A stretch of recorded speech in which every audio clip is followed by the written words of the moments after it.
Hello guys, আসসালামু আলাইকুম। কি অবস্থা, সবাই কেমন আছেন? তো আজকে আমরা আসছি সিলেট ভ্রমণের সম্পূর্ণ ভিডিও নিয়ে। তো সিলেটের মধ্যে কোন কোন জায়গায় কিভাবে কত টাকা খরচ হয়েছে সম্পূর্ণ ভিডিও নিয়ে আসছি। তো না টেনে সম্পূর্ণ ভিডিওটা দেখতে থাকেন আপনারা। এই সময় কম, শুরু করো।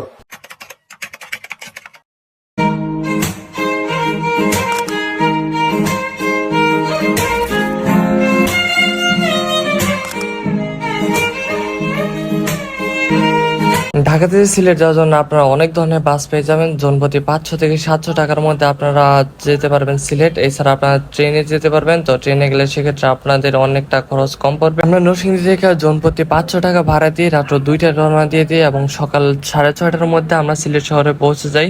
বাস থেকে আমরা সিলেট শাহজালাল মাজার সামনে নেমে যাই। তো সেখান থেকে 30 টাকা রিক্সা ভাড়া দিয়ে এখন আমরা চলে যাচ্ছি সকালে নাস্তা করার জন্য পাঞ্চ রেস্টুরেন্টে। তো এখন আমরা চলে আসি এই যে পাঞ্চ রেস্টুরেন্টের মধ্যে। এখানে পাঞ্চ এবং পাঁচ বাই দুটি খুব ভালো মানের রেস্টুরেন্ট। এখানে আপনারা মাত্র 80 টাকা খরচ করে পেয়ে যাবেন খিচুড়ি অথবা তেরি। তো আমরা সকালে নাস্তার জন্য তেরিটাকে বেছে নিলাম। সারা জার্নি করার পরে খুব ক্লান্ত, আর এক কাপ চা আমাদের সকল ক্লান্তি দূর করে দিতে পারে। এই জন্য আমরা 4 জনের জন্য 4টি চা অর্ডার করলাম। তো 18 টাকা আপনারা এই এক কাপ চা পেয়ে যাবেন। চা দামের তুলনায় খুবই ভালো ছিল। সকালের নাস্তা শেষ করার পর আপনারা এখানে যদি 4 জন হয়ে থাকেন তাহলে সিএনজি পেয়ে যাবেন, অথবা আরো যদি বেশি মানুষ হয়ে যান তাহলে আপনারা আরো অন্যান্য বাহন পেয়ে যাবেন যা দিয়ে আপনারা সারাদিন করতে পারবেন। আমরা যেহেতু 4 জন ছিলাম সেজন্য আমরা একটি সিএনজি ঠিক করলাম। সিএনজি ঠিক করার জন্য এই মামার সাথে খুব অনেক ধরনের কথাবার্তা বলতে হচ্ছে, কিন্তু মামা কোনোভাবে রাজি হইতেছিল না প্রথমে। তো আপনারা 1300 থেকে 1600 টাকার মধ্যে একটি সারাদিনের সিএনজি পেয়ে 2000 years later. অবশেষে মামার সাথে সকল কথাবার্তা শেষ করে মামা রাজি হয়েছে 1500 টাকায়। তো এখন আমরা যাচ্ছি আমরা সিলেট শাহজালাল মাজারের দিকে, সেখান থেকে যাবো চা বাগানে। তো এখন আমরা চলে আসছি আমাদের সিলেট শাহজালাল মাজারে। আমরা মাজারে একদম ভিতরে প্রবেশ করি নাই, কিন্তু বাইরের দিক দিয়ে মাজারের সৌন্দর্যগুলো দেখতেছিলাম। দেখতে দেখতে চলে আসলাম এখন আমরা এক কবুতরের মেলা, যেখানে বিভিন্ন ধরনের কবুতর রয়েছে। কবুতরের সঠিক নাম আমার জানা, এই জন্য কিছু বললাম না। তো আমরা এখন আসছি মাজারের ভিতরে একটি পুকুরের মধ্যে। এখানে অনেক বড় বড় মাছ পাওয়া যায়। এই মাছ নিয়ে আবার এক একজনের মাঝে এক এক কথা, সেই জন্য এটা নিয়ে আর বিস্তারিত বলছি। মাজার দেখা শেষে এখন আমরা যাবো হচ্ছে মালিছড়া চা বাগান। তো সেখানে গিয়ে আপনার সাথে দেখা হচ্ছে।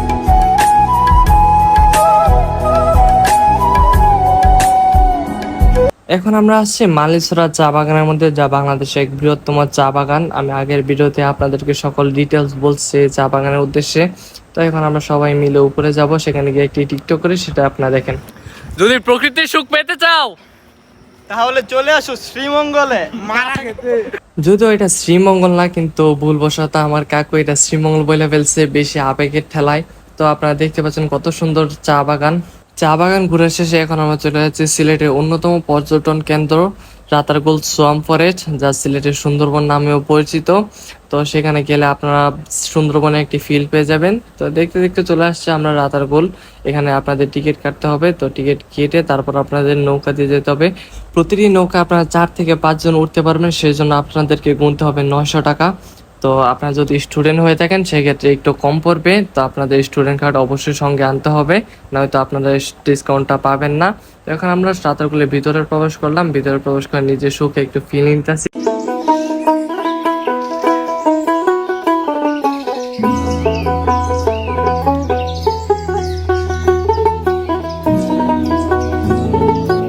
এটা হচ্ছে রাতারগুলের ভিতরে খুবই মনোরম প্রাকৃতিক একটা পরিবেশ। একদিকে কোকিলের ডাক, অন্যদিকে এরকম পানির কলকলানোর শব্দ মনটা খুব ভালো করে দিবে আপনাদেরকে। তো আপনারা গেলে অবশ্যই এখানে যেতে পারেন, কিন্তু এখানে আসতে হলে আপনাদেরকে অবশ্যই দিন তারিখ একটু ভেবে চিন্তে আসতে হবে, কারণ বর্ষার মৌসুমে এখানে পানি থাকে, কিন্তু গ্রীষ্ম বা শীতের মৌসুমে পানি খুব কম থাকে, সেজন্য আপনারা ভোগান্তিতে পড়তে পারেন। তো এখন আমরা রাতারগুল দেখা শেষে চলে যাচ্ছি ভোলাগঞ্জ সাদা পাথরের উদ্দেশ্যে। ভোল থেকে ভোলাগঞ্জের দূরত্ব 33 কিলোমিটার। তো সারা জার্নি করার পর এটা আমাদের জন্য একটু খুবই কষ্টকর হয়ে যায়, কিন্তু সকল কষ্ট মাটি করে দিয়ে ভারতের এই মেঘালয় পাহাড় ভোলাগঞ্জে প্রবেশ করার পর আপনারা এই মেঘালয় পাহাড় দেখতে পারবেন, যা আপনাদেরকে সকল ক্লান্তি দূর করে দিবে। আরো একবার চলো ফিরে যাই, পাহাড়ের ওই বুকেতে দাঁড়াই, আকাশের হাতছানিতে সারা দিই। ভোলাগঞ্জ থেকে সাদা পাথরে যেতে হলে আপনাদেরকে একটি নৌকা নিতে হবে, যে নৌকা 8 জন উঠতে পারবে এবং ভাড়া পড়বে 800 টাকা, মানে জন প্রতি 100 টাকা করে যেতে পারবেন আপনারা সাদা পাথরে। সময় লাগবে 10 মিনিট। তো এখন আমরা যাচ্ছি হচ্ছে সাদা পাথরের দিকে।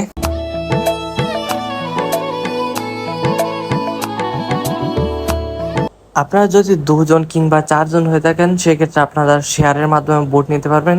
আপনারা দেখতে পাচ্ছেন পানি কতটা পরিষ্কার এবং পানি খুবই ঠান্ডা ছিল। তো একদিকে হচ্ছে মেঘালয়ের পাহাড় আর আরেকদিকে ঠান্ডা পানি আপনাদের মনকে অবশ্যই খুব ভালো করে দেবে।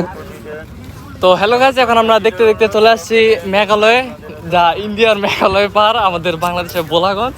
তো এক একজনের অবস্থা খুবই খারাপ হয়েছে। আমাদের কামাল কাকু একদিকে সাদের অনুভূতি মারা গেছে আর অন্যদিকে তানজিমের কোনো অনুভূতি নাই, সেই প্রচন্ড গরমের মধ্যে তার অনুভূতি নষ্ট হয়ে গেছে। এখন আমরা চলে আসছি আমাদের মেইন পয়েন্টে। তো এখানে আসার পরে এমন একটা ভিউ আমাদের সকল ক্লান্তি দূর করে দেয়। তো আমরা সকলে রেডি হচ্ছে এখানে পানিতে নামার জন্য। এখানে আসতে হলে আপনাদেরকে বর্ষা কিংবা তার পরবর্তী মৌসুমে আসতে হবে, তা না হলে আপনারা পানির স্রোত কিংবা এত পরিষ্কার পানি কখনোই পাবেন না। সেক্ষেত্রে আপনারা খুবই বোরিং ফিল করবেন। তো আপনাদের বর্ষা কিংবা তার পরবর্তী মৌসুমে আসলে এরকম সুন্দর পানি পাবেন আপনারা।